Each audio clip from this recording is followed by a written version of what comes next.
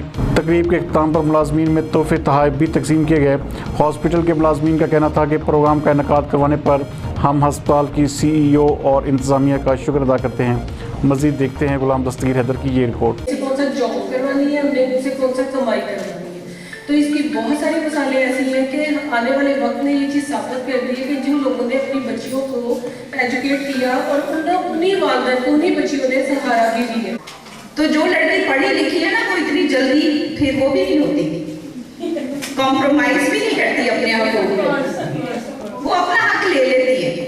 तो I wish all the girls in Pakistan should have a book in their hand.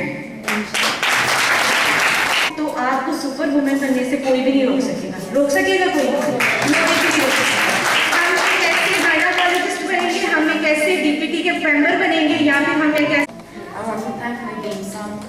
Sabir साहब, शहजाद साहब, आप लोग हमें इतनी इज्जत देते हैं। आप लोगों ने कभी हमें एक सेकंड के लिए भी नहीं फील होने दिया कि हमारा जेंडर